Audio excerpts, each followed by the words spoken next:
صوبائی اسمبلی سندھ تو میں عادل قریشی کراچی سمیت اندرون سندھ وچ امن و امان دی ناقص صورتحال ایک دیرینہ مسئلہ ہے۔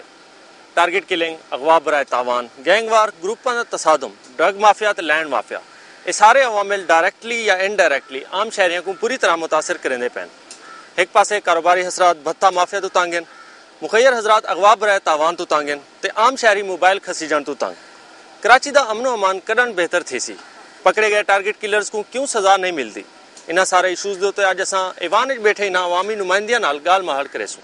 کراچی کے اندر لا اینڈ آرڈر کی صورتحال ہے، جو ٹارگٹ کلنگ کا سلسلہ ہے، ہم تو پچھلے 20 سے 30 سالوں میں دیکھتے آ رہے ہیں۔ تو آپ کی حکومت میں اس میں جو ہے کبھی تسلسل برقرار رہا ہے، کبھی جاری رہا۔ آپ کیا سمجھتے ہیں کہ یہ ٹارگٹ کلنگ کا سلسلہ جو ہے کب ختم ہوگا؟ بسم اللہ الرحمن الرحیم۔ پاکستان پیپلز پارٹی کی حکومت آتے ہوئے کافی امن امان کا مسئلہ حل ہو گیا ہے۔ پچھلی گورنمنٹ میں جو روزانہ جو ہے مرڈر ہوتے تھے اور گاڑی چھینی جاتی تھی، اغوا برائے تاوان ہوتا تھا، میں سمجھتا ہوں تقریباً کوئی 80 سے 90% تک جو ہے اس میں کمی آ گئی ہے۔ اور خاص طور پہ جو ہے بڑے شہروں میں جو قتل و غارت ہوتی تھی وہ کافی حد تک بہتر ہوئی ہے، لیکن میں یہ نہیں کہوں گا کہ مکمل طور پہ صحیح ہو گیا ہے، لیکن اکا دکا واقعات ہوتے رہتے ہیں۔ سننے میں یہی آتا ہے کہ اتنے لوگ پکڑے گئے جو ٹارگٹ کلنگ میں ملوث تھے، لیکن ان کی کوئی آج تک ہم نے ایسا نہیں سنا کہ کسی ٹارگٹ کلرز کو جو ہے سزا بھی ملی ہو اور اس کی جو ہے عدالت نے اس کو پایہ تک میل تک پہنچایا ہو۔ دوسری طرف جو ہے پولیس کی کارکردگی، جہاں تک تحقیقات کا تعلق ہوتا ہے، عدالت تو اس وقت تک انصاف کرے گی نا جب جو تحقیقاتی ادارے ہیں وہ صحیح تحقیقات غیر جانبدارانہ کر کے عدالت کو پیش کریں گے۔ ایک بات یہ ہے کہ انویسٹیگیشن الگ ہے اور جو آپریشن الگ ہے۔ جو آپریشن والے پکڑ کے انویسٹیگیشن کے حوالے کرتے ہیں، پھر انویسٹیگیشن والے انویسٹیگیٹ کر کے جب اس کا چالان کر کے ان کو بھیجتے ہیں تو وہاں سے ان کی ضمانتیں ہو جاتی ہے۔ اصل میں بھائی کراچی میں جو امن امان کا مسئلہ ہے وہ آپ کو بھی پتا ہے، ہمیں بھی پتا ہے کہ یہ کسی نہ ایک جماعت کا پیدا کیا ہوا ہے، نہ ہی کوئی ایک جماعت اس کو حل کر سکتی ہے۔ یہ کمبائن مسئلہ ہے اور یہ اصل میں مختلف ہاتھ ہیں اس میں، پھر مختلف یوں سمجھیں آپ کے گروپس ہیں جو اس کو جان بوجھ کر خراب بھی کر رہے ہیں۔ وقتاً و وقتاً اس کو مختلف طور پہ استعمال بھی کیا گیا ہے ہتھیار کے طور پر کسی حکومت کو ڈیسٹرائز کرنے کے لیے۔ تو اس میں ہمیں سب کو مل کر بیٹھنا پڑے گا، اور جیسے ہم بیٹھ رہے ہیں لیکن مطلب خلوص دل کے ساتھ اور ایک سچائی کے ساتھ ہمیں اگر کوشش کرنی پڑے، چاہے ہمارے اپنے ہی بندے اس میں انوالو کیوں نہ ہوں، کیونکہ سب کرمنلز بندے کسی نہ کسی پارٹی کا کے شیلٹر لیتے ہیں، چاہے پھر وہ جماعتی پارٹی مطلب پیپلز پارٹی ہو یا ایم کیو ایم ہو یا آپ عوامی نیشنل پارٹی کہہ لیں، ہماری قوم پرست پارٹیاں کہہ لیں، مطلب ہر قسم کی پارٹی میں آ کے وہ چھپتے ہیں اور کرمنل کی کوئی پارٹی نہیں ہوتی۔ وہ سارے مرض جو کہ ناسور بن چکے ہوں ان کو خاتمے کے لیے بہت ہی حکمت عملی سے کام لینا پڑتا ہے، اور جو کچھ گورنمنٹ آف سندھ نے ایفرٹس لیے ہیں اس سے کافی حد تک میں سمجھتی ہوں کہ کمی آئی ہے ان 3 سالوں میں ٹارگٹ کلنگ۔ لیکن وہ دہشت گردی جو بوری میں بند لاشیں اور جس طریقے سے لوگوں کو اغوا کر کے اور کس طریقے سے اجتماعی ہوتا تھا اس میں کمی آئی ہے، لیکن ٹارگٹ کلنگ کوئی اچھی بات نہیں ہے۔ جو لوگ بھی کر رہے ہیں وہ سندھ کے دشمن ہیں، پاکستان کے دشمن ہیں، وہ نہ آپ میں سے اور نہ ہم میں سے ہیں۔ یہ ایک ایسی غیر جمہوری طاقتیں ہیں جن کے خاتمے کے لیے بہت زیادہ اسٹرانگلی اسٹیپ لینا پڑیں گے اور حکمت عملی تیار کرنا پڑے گی، اور ضروری نہیں ہے کہ کوئی کلر پکڑا جاتا ہے تو اس کی فوری طور پہ اتنی تشہیر ہو جائے۔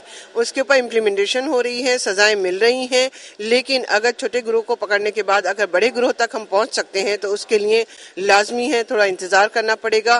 ہمیں یقیناً اس پہ گہری تشویش ہے کہ کراچی کا امن امان گزشتہ کتنے سالوں سے جو ہے نا وہ صحیح نہیں ہے، اور ابھی بھی اگر ہم دیکھتے ہیں تو آئے دن کوئی نہ کوئی واقعات ہو جاتے ہیں۔ ٹارگٹ کلنگ میں جتنے بھی شہید ہوتے ہیں، ایکچولی اس میں یہ بھی ہوتا ہے کہ کچھ لوگ کسی اور مقصد کے لیے بھی اس میں مرڈر ہوتے ہیں، پھر ان کو لیبل لگایا جاتا ہے کہ یہ ٹارگٹ کلنگ میں، لیکن یہاں پہ بہت ساری مافیات ہیں، قبضہ مافیا، پھر منشیات گروپ، پھر کچھ اور جو اپنے اپنے مقاصد کے لیے یہ ساری جنگ کر رہے ہیں۔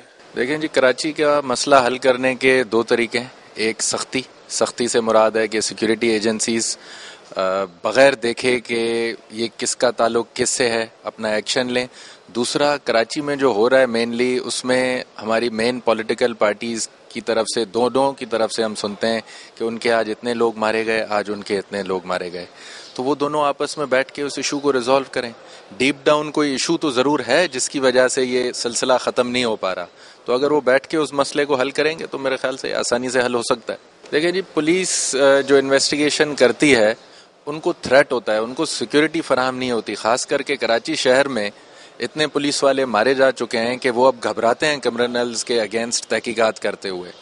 تو وہ بہتر سمجھتے ہیں کہ ہم بجائے کہ تحقیقات صحیح کریں, وہ تحقیقات ان کے فیور میں کر کے کورٹ میں پیش کر دیتے ہیں, اپنی جان چھڑاتے ہیں. کورٹ بھی اپنی جان چھڑاتی ہے, وہ اس پہ جو انویسٹیگیشن ہو کے آئی ہے اس پہ عمل کرتی ہے. دیکھیں کراچی کے حالات تو کوئی میں نہیں سمجھتا کہ کوئی 3 سال سے خراب ہوئے ہیں, یا پہلے کراچی میں حالات ٹھیک تھے. میں نے تو کم سے کم کوئی 20-22 سال سے میں دیکھ رہا ہوں اس شہر میں کتنے بے گناہ لوگوں کا خون بہا اس روڈ پہ, اور کتنی دہشت گردی ٹارگٹ کلنگ ہوئی ہے. تو بیسیکلی میگا سٹی ہے, یہاں پہ بہت سی مافیاز کام کر رہی ہیں, اور میں تو یہ سمجھتا ہوں کہ یہ صرف اکیلی حکومت کی ذمہ داری نہیں ہے, اس میں تمام سیاسی جماعتیں, تمام کاروباری حضرات, تمام NGOs, میڈیا, سب کو مل کے اس کے لیے ایفرٹس کرنے ہوں گے. اور میری تو بحیثیت ایک ورکر کی حیثیت سے میں یہ کہوں گا کہ اس شہر کو اگر ویپنائز کیا جائے, اسلحہ جس کے پاس بھی ہے, کسی بھی جماعت سے اس کا تعلق ہو, اس سے واپس لیا جائے, اس شہر کو اسلحے سے پاک کیا جائے. اراکین سندھ اسمبلی دی گال مہارتے تساں سن چکے ہو. اکثریت اراکین اسمبلی نے امن و امان دے خراب حالات دی ذمہ داری سابقہ حکومت دے پاتی ہے. کچھ اراکین دا آکھن ہی جو ٹارگٹ کلنگ وچ پکڑے ونجن والے افراد کو سزا نہ ملن دی وجہ اداریاں دے وچ روابط دی عدم موجودگی ہے. عدالتاں ٹھوس ثبوت نہ ہون پاروں انہاں افراد کو رہا کر دین. سندھ دی ساری جماعتاں کو بھاویں اپوزیشن ہوئن یا حکومت امن و امان دے سنجیدگی نال گال مہار کرنی پوسی بھلا ہی مسئلے دا حل کڈھیا ون سکدے. عدیل قریشی, روہی ٹی وی, کراچی.